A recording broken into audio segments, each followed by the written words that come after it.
by so slowly. Time goes by so slowly. Time goes by so slowly. Time goes by so slowly.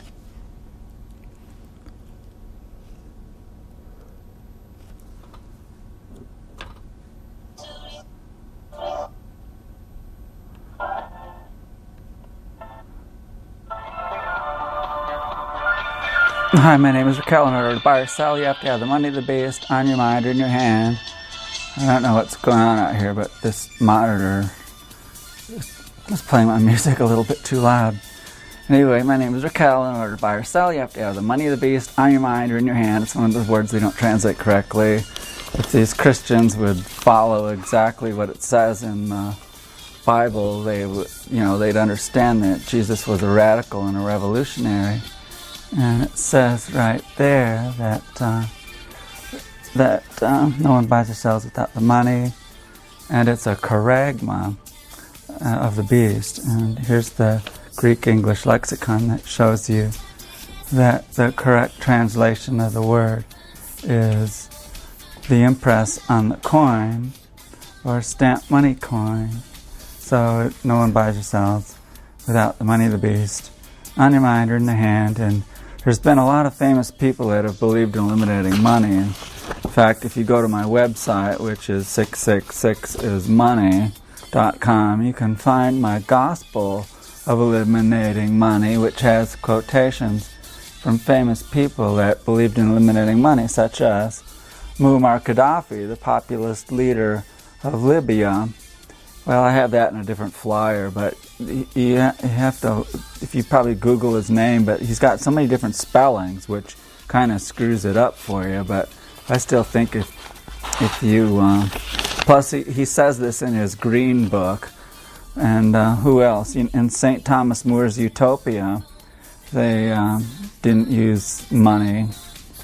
And Josephus, who was a contemporary of Jesus, who never really mentions him. It's kind of a crazy thing, but that he says that the Essenes, they didn't carry gold and silver, and they were communists to perfection.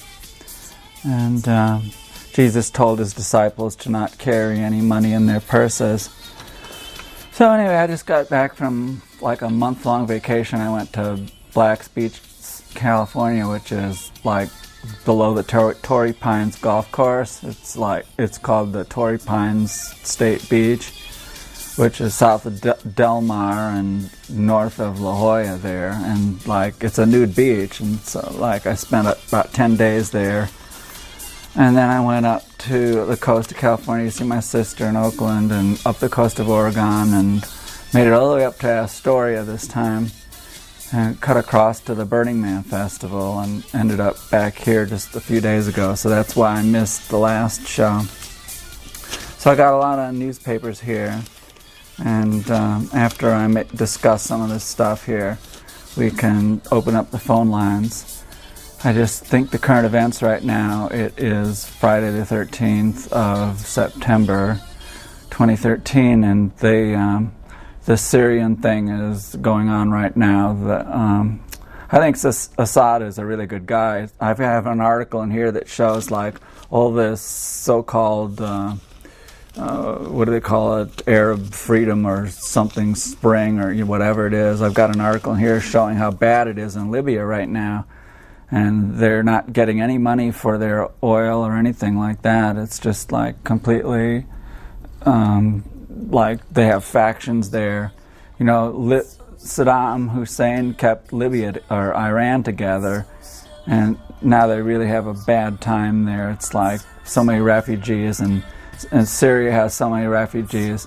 Israel is in favor of this conflict, because it keeps factions fighting each other instead of focusing on Israel. Plus, it'll get rid of all of the chemical weapons that are in Syria. And anyway, I was on vacation for a long time. And there's a really nice article in the New York Times about climbing the Great Wall of China. and like places that nobody ever really goes to. And that's sort of like on my bucket list to do. I'd really like to do that. I don't like the way that title shows up on there. I think somebody moved it, but here you can see this wonderful brickwork in this middle of nowhere with these people on it. And you can charter these tours to go on this like back road place where hardly anybody goes. But I mean, just look at this. It's like one of the wonders of the world. And you can see some people on the top of this roof here. And then here's a map of this Great Wall. It's really amazing. It's one of the things I'd really like to see. And it's really weird that it goes around like that. It's like, why didn't it just go across there? There's probably a reason for it, but that's what they did. So this family went on this tour of the Great Wall, and to get away from the regular tours that are still probably pretty good. I cut that out of the paper. Another real good article that I saw, this is in the New York Times, here's a map that shows where in Africa they have this female genital cutting. And you can see, like in Egypt, it's like 80 to 98% of the women have had their private parts operated on in order to reduce their sexuality and their enjoyment of sex. Same with Sudan and this crazy country Somalia, which is like a total pirate place. It's but you see here, like Libya, they don't have hardly any going on, and Iraq has a little bit going on with the women. And so, I mean, it's like a really crazy backward practice, to make the women so that they don't enjoy sex. It's called female genital mutilation, is what it really is. Let's see what they say about her. It's the whole story says that the UN finds that it's declining in many nations. And this is continued from page A1, so it was a front page story, July 23rd. But there's the map, these areas of Africa, they don't want the women to want to have sex, especially in Egypt. I mean, that's what they call it, the Arab Spring. It's like fizzled out and gotten really bad. Like, look at Iran and look at Egypt. I mean, they're saying now that they've gotten rid of the of Mubarak. They're going after like journalists and other people. I mean, they want to impose this stupid Islam on people, which makes you bow down to Mecca 5 times a day, which is a total waste of time. Like, of all the religions, I think it's one of the worst. And I have an article here. Let me try to find it real quick. For this poor young woman, very naive, who goes over to that kind of area. Here it is, this way at the bottom. I don't know why I have it there, but here's a picture of her. She's written a book about her experience being raped by some of these Islamic people. It's called A House in the Sky, and it's kind of co-written by this other woman here, Sarah. But it says here that she read the book, the Quran, in hopes of using their religion to talk my way out. She searched desperately to find words that forbade her captors from violating her. Instead, she discovered verses that suggested the opposite. The first of her rapists arrived. So she was raped many times by these Islamic fanatic terrorists. And, I've got another article here that says that Margaret Thatcher was talking with Ronald Reagan about the Turks in England. They didn't want to have so many. Let me see if I can find that. But it's like the Jews, when they were in Germany, Hitler kind of had the same kind of feeling about them. And if you see, the Jews back in Germany, they wore those black caftans and the long hair, and Hitler wondered whether they were really Germans. or not. But well, we'll look at this. Here's this story about Libya I was telling you about, how this so-called Arab Spring has really ruined everything. I think this is a recent article, actually, and they're saying that this unrest in Libya brings the oil industry to a standstill, and the oil revenue accounted for 95% of the government income, and 75% of their revenues. So, and then down here it says, as with most Arab Spring countries, the optimism was short-lived. And before they intervened, Gaddafi government produced 1.5 million barrels of high-quality crude, and now production fell to half that. Let's see, 550,000. Well, less than half. And in recent days, to as low as 150,000 barrels. So that's just 10% of what they were exporting. Exports have tumbled now to that. So the situation is so bad, it's unsafe in Libya, and that's where our ambassador to Libya was killed. George Stevens or somebody like that was killed there. I mean, Gaddafi was a really good man, and he believed in eliminating money. He built one of these wonders of the world, which was a water project to bring water from the desert of Libya to the cities.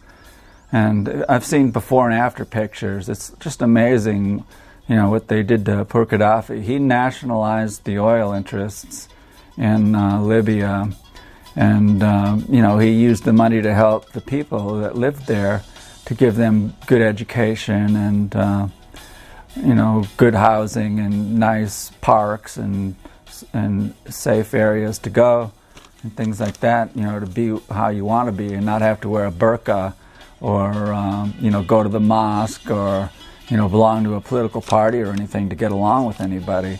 It was like Gaddafi held things together, and he was trying to unify Africa. He had a plan to make gold like the gold standard. He was going to go, because Africa has a lot of gold, and he was against money. He was against the interest they charge on loans. It's not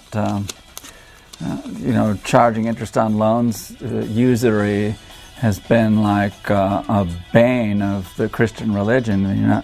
But Jesus Christ upset the tables of the money changers, and he told his disciples to go forth without money in their purses. And he says, you can't serve God or money. You'll either love the one or hate the other, or hold to the one and despise the other. But the Pharisees who loved money heard all this and scoffed, and that's in Luke 16. But like these Christians, they follow this guy named St. Paul. And St. Paul takes up more words in the New Testament than Jesus did. And like if you look at the book of Revelations, it's like you get the red letter edition, and you can see that the words of Jesus are only at the beginning and end, which makes you think that the whole book was like plagiarized from Jewish people, who wrote it in regards to the revolution they were having. They, in 69 AD or 68, or was it 67, sometime around then, they started a revolution against Rome and started coining their own money.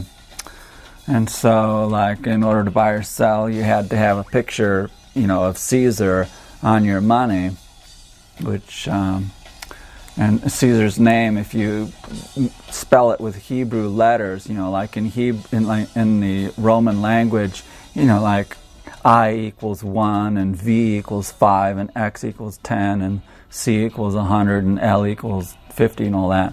In the Hebrew language, it's the same kind of a thing. So if you use Hebrew letters to spell Nero Caesar's name, it adds up to 666, and Nero's picture was on all the money. And so that's what they're saying, is that, money, it's a total unnecessary thing. We've got bankers, bookkeepers, accountants, sales and sales clerks, and you've got these people on Wall Street that are, playing funny money games at their computers, and milliseconds of knowing all this information, and programs to buy and sell in milliseconds. It's just, a crapshoot like gambling money game that's been all set up, and who benefits from it? It's like, the 1%. There's a bunch of very rich people, and they probably have plans to take their jets and yachts to, their sanctuaries. I think I've heard that George Bush, the younger one, the younger one bought like thousands of acres in Paraguay, and I haven't really found any evidence, but there was an article that said that Jenna Bush, his daughters, were seen down there, and so they would have, Paraguay is kind of a self-sufficient place. They don't use many tractors to farm with. They use horses or cows or oxen, to pull the plows and stuff like that. So if things got really bad, George Bush and that guy John Travolta with his 747, they could all fly down to Paraguay, or they could go to New Zealand, which is a pretty self-sufficient island. And same, I don't know about Australia. I mean, Australia sounds like an ecological disaster area. It's such a big place, and the middle is all empty. And, they're really dependent, I guess, on railroads and huge trucks to get things across the country.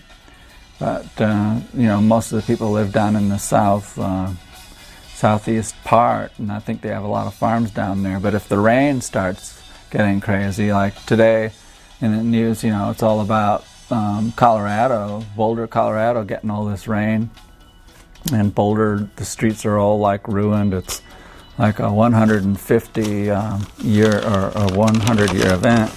But anyway, like I said, I went to this Burning Man festival, and at the very end of this thing, which is in this salt flat desert, alkali, and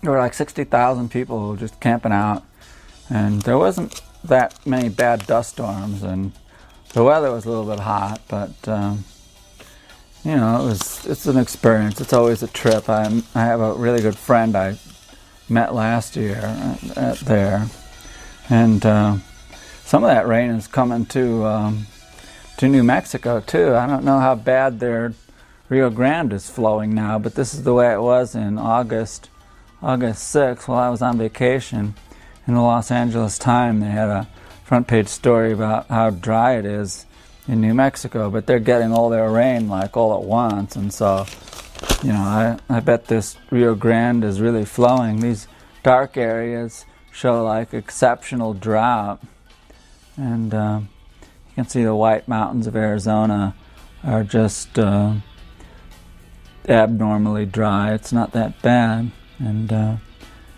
but the Burning Man festival was like right up around here, and they're having, I guess, a drought up there too. But the playa, the salt flat, depends on having good snow in the winter in order to pack it down, so that there's not all this dust around. Sometimes if you go to the Burning Man festival, the playa is so rough that you can't even ride a bicycle, and the dust storms are real bad. And so, like, there's a couple of years I didn't go, but this year it was pretty good. And I endured. I had to take tranquilizers and stuff. Well, I don't know. Here's like an editorial. I've got to refer to it again, but these people are trying to find a charitable economic system, and it's Peter Buffett, who's the son of, it's a composer and chairman of the, his father is Warren Buffett, but he's saying, these people, he even calls it the beast here, but he's trying to figure out a way. Money should be spent trying out concepts that shatter current structures and systems that have turned much of the world into one vast market. And then, people get sold for sex. He says we really need a new way of doing things, So I just found out recently that they're having this seminar on writing screenplays. So I'm gonna join that, and they want you to write 3 pages of what your movie's going to be about. And so my movie, they also want you to write like a 1-sentence lead explaining what the movie's about. So I guess in 1 sentence the movie would be about Messiah rebuking all the current modern religions as being ridiculous and illogical. And of course Jesus was the Logos, or the logic of God.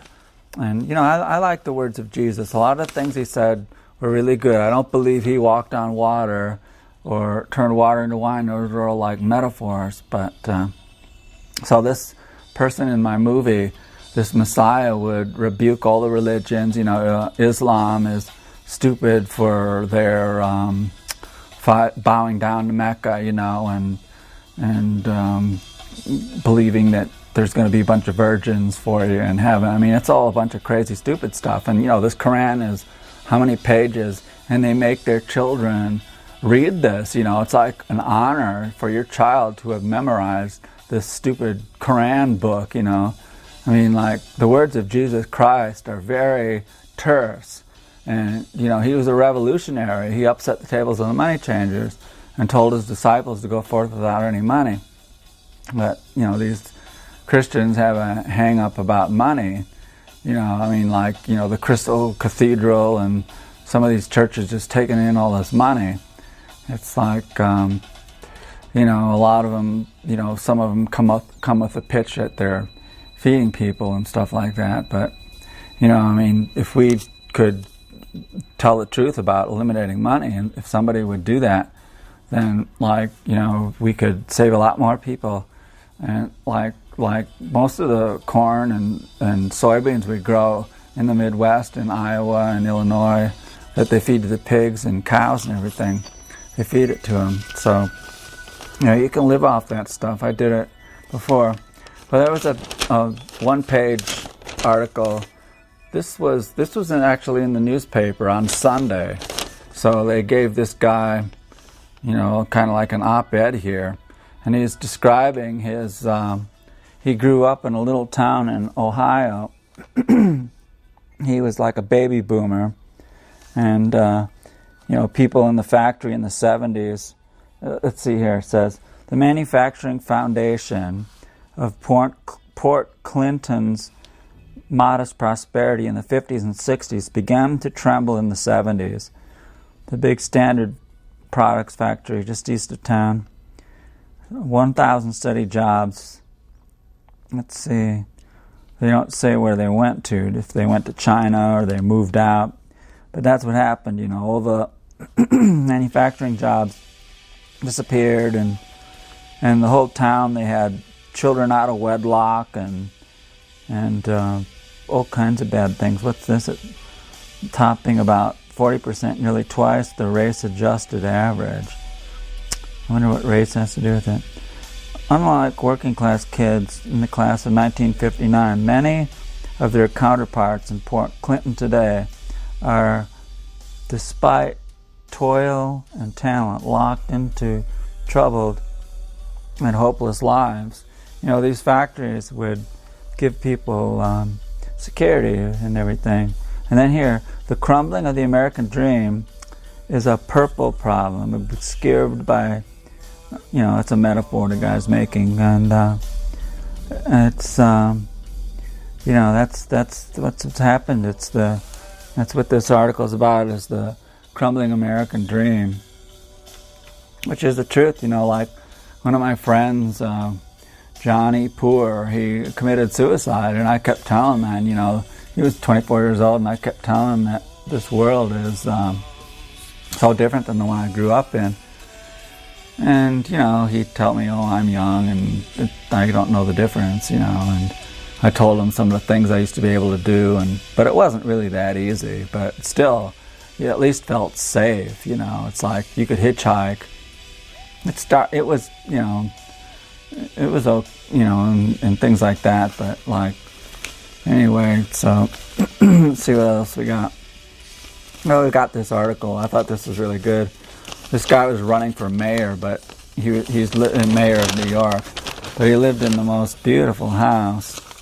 Here's a picture of the tile work. The guy who built this house was the same man who did all the work in New York subways.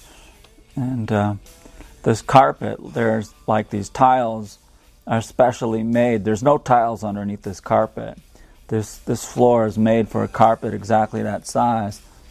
And so this whole article is just filled with pictures. There's the house from the outside. You can see on the porch this fancy brickwork on there, and the river. It looks like a river or a lake over there. I can't tell. They got a billiard room with these fancy doors, and I mean, it's just a really awesome house. Let me see exactly where this is. If I ever go to New York, I don't know, I'd really love to go in there, but there's another angle of it. Let's see. It's they tell you in here where it's built. But anyway, people a long time ago, they would build cathedrals with their spare time. They'd build wonderful things for their neighborhood. But today we live in these sheetrock and 2x4 buildings and pay so much in rent or your mortgage, all the interest you pay on your mortgage. It's like I was saying, interest has been, usury and all that stuff has been the bane of the church and everything. And Adolf Hitler, the National Socialist Party program was against charging interest. A lot of people say that these Muslims, they don't believe in charging interest, but that's deceitful because the Muslims they charge you more, and then you can make monthly payments, but they already calculated the interest in to the price that they sold it to you for. So these religions are irrational.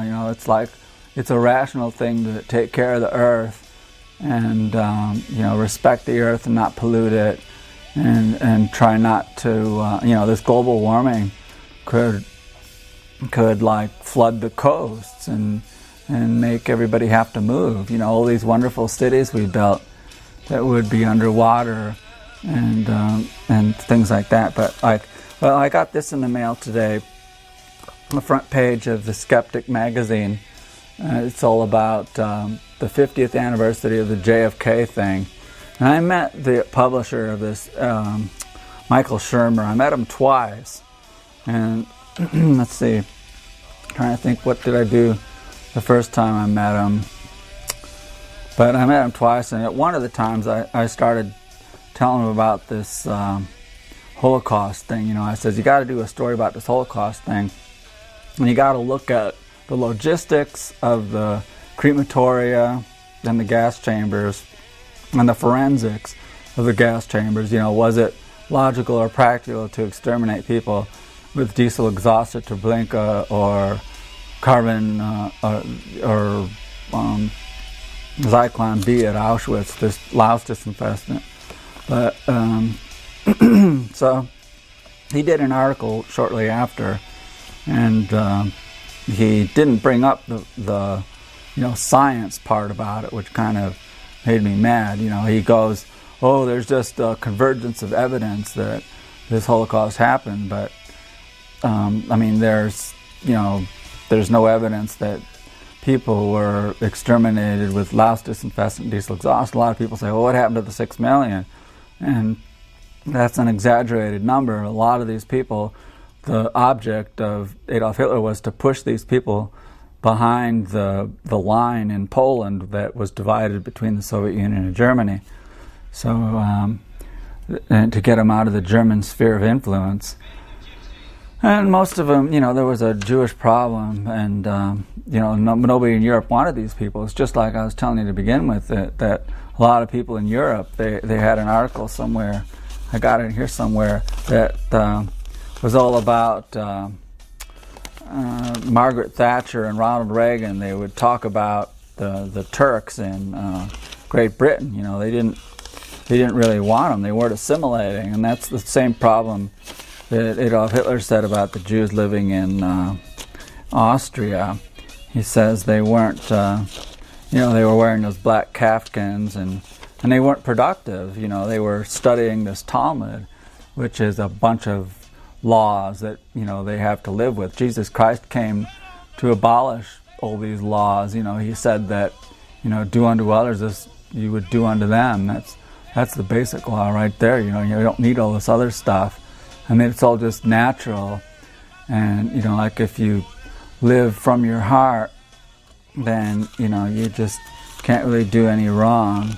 It's like, it's all karma and things like that. Darn, I can't find an article. But anyway, let's talk about this Skeptic magazine. I was telling you it was the 50th anniversary pretty soon. November 22nd, it will be the 50th anniversary. So they mention here, they show on, let's see, page 39, they show you these pictures of the three tramps. Whoops, here you go. Sorry about that. And these don't even look like the three tramps. It's really hard to tell who, this doesn't look like E. Howard Hunt at all. And, here they give you a little bit about this tramps like us. But it's not correct. First of all, they weren't found in a boxcar. It was a gondola. And let's see. And then he says here, that it was pointed out that if you looked really hard, two of the three tramps resembled Watergate conspirators Frank Sturgis and E. Howard Hunt. I mean, that looked really hard. Whoops, here you go. That looked really hard is a total big lie. You don't have to look really hard. It's like, I've got the pictures right here that show you they were like dead ringers for E. Howard Hunt and Frank Sturgis, who were Watergate burglars. Well, I'll show it to you in this big version here. Well, my papers aren't... Well, here's a smaller one I got right here that I used on my campaign brochure. There it is. Now there's a picture of the tramp right there.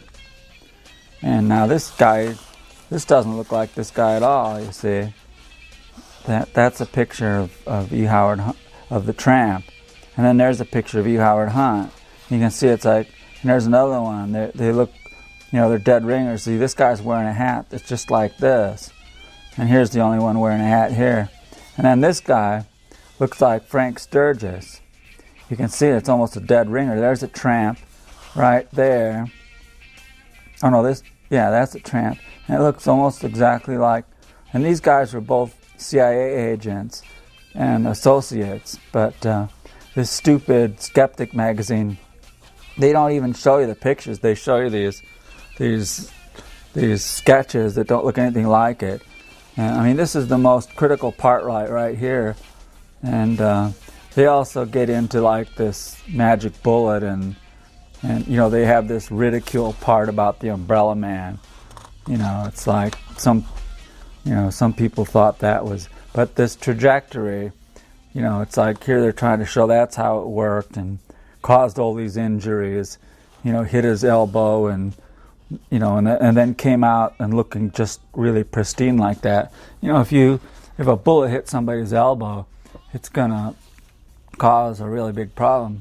So like I plan to go to this seminar about writing a screenplay, and the Messiah will expose all the hypocritical religions and also tell the whole truth about things like the Kennedy assassination and about the real reasons for World War II, which had to do with international banking. Hitler didn't use any gold. After World War I, they were bereft of funds. You've seen the pictures of them having wheelbarrows full of money. And so like Hitler stopped all that and got things going again and made it really good for the German workers. They had all kinds of really good benefits. If they wanted to live on a farm, they could do that. They wanted living space in Poland to grow their food. They were nationalists. They wanted to be, self-sufficient. And that's part of the problem in the world today is, this globalism. they don't want you to be self-sufficient. They want you to be dependent on them and to consume all these things that are totally unhealthy for you, like Coca-Cola, and I think beer can be healthy. It's like eating a piece of bread or something. But so like, so much of the people are employed at unnecessary jobs in the United States that if we really wanted to, we could easily, convert to a moneyless economy, and people could start doing what they really wanted to do and living where they really wanted to live and making a really nice community, having community gardens, and, you grow your own food, and it tastes so much better, to have real vine-ripened fresh tomatoes from your own backyard and things like that. Like, I think that, I went up to Oregon on my vacation, and I really think that, like, that would be the perfect place if the rug got pulled out from under us, through this oil situation or any kind of catastrophe, or, like the power going out for a long time. And I don't know, I just, like, they keep, this fracking isn't very good, and like I was saying, that article I had about Libya was saying that Saudi Arabia was pumping out so much oil, to keep this thing going. George Bush, the younger one, he's going to go down in history as keeping the boat afloat. When he went into Iraq, he stole that oil, and they went into Afghanistan to start producing heroin to stupefy all these people that, like, aren't productive people. It's kind of like genocide, it's almost like putting them in a gas chamber and killing them, because it's really bad stuff, this crack and this methamphetamine and cocaine and what else? I said methamphetamine. It's like really bad, and it'll screw your heart up, and you don't want that to happen, because then you might get on, kidney dialysis. Like, I think if the proverbial stuff hit the fan, then these people that have to depend on insulin and they can't eat gluten, well, maybe they.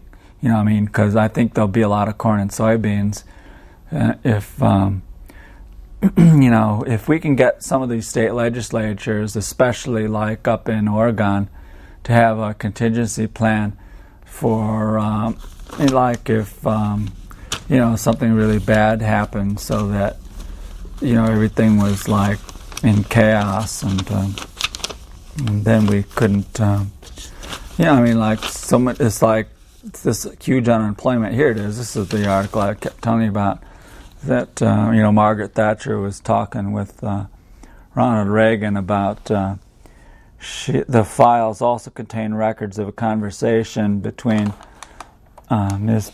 Thatcher and the German Chancellor at the time, Helmut Kohl, in which he described his wish to reduce the number of Turks living in Germany by half, something he said he could not admit publicly. Mr. Kohl reported as saying that the Turks were a distinct culture that had not integrated well. And that's exactly the same thing that Hitler said. They don't give you an exact number, half.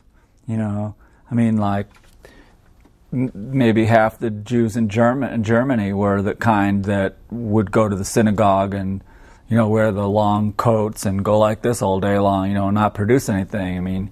There was a Jewish problem in Europe, and so Hitler was going to solve it by sending them to Madagascar. That was the real final solution. And instead they ended up in Israel, and Israel is in favor of this Syrian intervention. They want to, take away his chemical weapons, but Israel's got chemical weapons, or, it's a whole big crazy thing, and it's really a big mess, and that's the way Israel wants it. You want these interfactional fighting, like the Sunnis and the Shiites fighting in Iraq. It's wonderful. It's like, they're killing each other off. Hooray! We can, Saddam Hussein was one of the biggest supporters of these freedom fighters in Israel. Well, I don't have any phone calls. Maybe I'll put up a call I'll put up the phone numbers and see if anybody will call in these last few minutes. I've got about 10 minutes left, and you can ask me any question.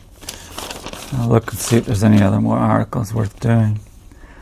Well, there's a lot about inequality, how the rich keep getting richer. Well, this friend of mine in D.C., this is Washington, D.C., this is in the paper today.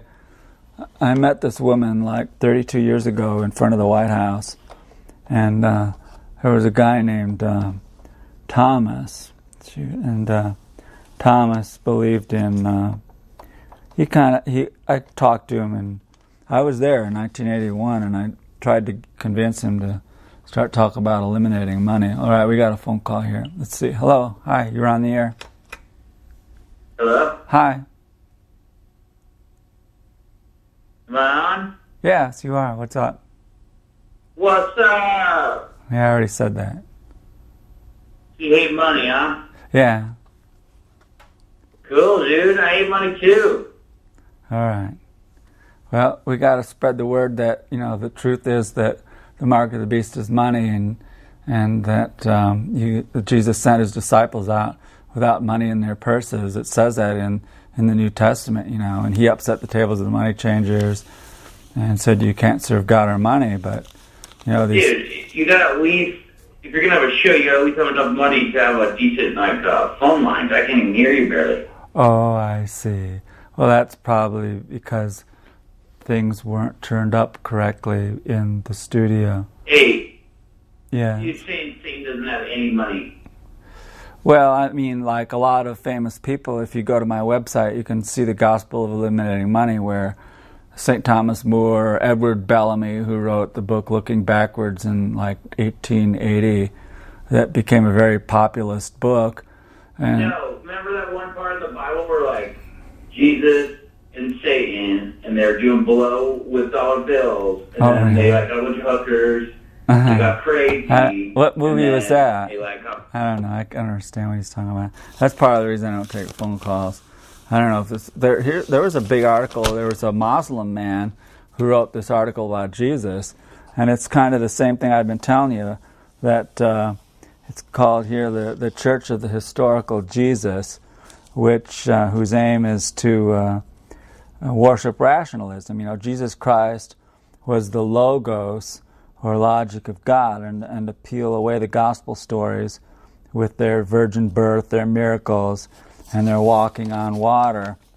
Uncover the real Jesus, the demytholized, strictly human figure who didn't found Christianity and who stayed dead when he died. I mean, I don't even know if Jesus existed, but there could have been a wise man who said a lot of these things, and they compiled his thoughts. I mean, like I said, the Essenes, who were contemporary of Jesus, and Josephus said that they were communist to perfection, and they didn't carry money in their purses. So, it's like it's a way of slavery, and we could be a lot. Karl Marx believed in eliminating money. You don't hear many communists talk about it.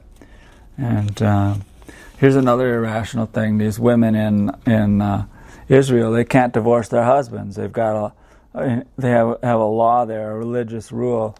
Oh darn it! How does this thing work? There we go. They got religious rules. This woman has been married. She's been filed for a divorce more than 30 years ago, and I don't understand why. Her husband wouldn't give her a divorce, some kind of spite or something, and there's some kind of law, but she's not living with him or anything. Oh yeah, then there was this article about, raising the minimum wage from $7.25 to $10.50, and some economists have estimated that they could recover the money easily by just charging 5 more cents for a Big Mac. And then they could raise the wage to $10.50. It's the same. I've been telling you that for a long time, that when you pick apples, they don't pay very much. You pick a bin that's like 4 feet wide by 4 feet wide by 4 feet high, and they paid you back in the 70s. They pay you about $6 for reds and $7 for goldens, because the goldens you gotta handle them a little bit or they'll get bruised. And I don't know how many pounds that is. It must be like 500 pounds or more, and they're only paying you like $6. That was back, in the late 70s. I don't know what they're paying now, but I could make maybe $25 a day. Some of the men there could make twice that much, and you had to climb up on a ladder and pick these apples off of there. But it's like there's very few people that actually farm and build houses and things like that. Half the people in the United States are working with money, and the bankers, bookkeepers, account salesmen, service clerks, and these Wall Street funny man people. But this screenplay I want to write, it would have like 12 disciples, famous disciples, and some of them would be like maybe professors or famous actresses or actors, but especially scientists who could explain the logistics and the pharmacology of louse disinfestant and diesel exhaust at Treblinka, and the impracticality and the lack of requisitions for the amount of coal necessary to cremate this amount of bodies in this amount of time. There's logic to it, and it's part of the big lies that have allowed this state of Israel to cause a lot of trouble. They tried to sink the USS Liberty and start a war in Egypt against that guy's name, can't remember it now.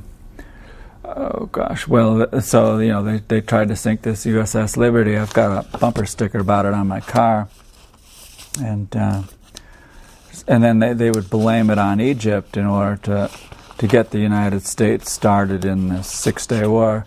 So this Messiah would explain all these things, including this big 9/11 fraud, which we just experienced recently. It was another anniversary of the 9/11. That's an explosion, It's a massive explosion. And a lot of people don't realize that this building number 7 came down. If you Google WTC 9/11 building 7 and all that, or you can go to this AE 9/11 Truth website, or you can go to my website too, and I've got a lot of information on this big fraud. Our country has been run by plutocrats who only care about making money. They don't care about making a nice environment and preserving the world. They want to take our copper out of the Santa Rita Mountains and sell it to China, and leave us with a big hole here that will continue to pollute the environment and everything. Well, I've only got a minute left. I didn't realize the phone numbers were still up. But I tell you, if the only hope would be if I could get this movie director like Mel Gibson, or maybe Jodie Foster or somebody like that, to make this movie about a Messiah with 12 famous disciples who tells the truth about 9/11, the Kennedy assassination, World War II, and tells the truth about all these irrational religions, and the purpose of, we should be logical, and rational, and not believe in fairy tales and pie in the sky, and, confessing with your mouth that Jesus Christ has risen from the dead is not going to save you. So the whole problem in this world is like money and irrationality, and we need a Messiah to make some sense of this with 12 famous people. We can explain about how we need to love Mother Earth and honor and respect life. Anyway, my name is Raquel. In order to buy or sell, you have to have the money of the beast on your hand or mine in your hand.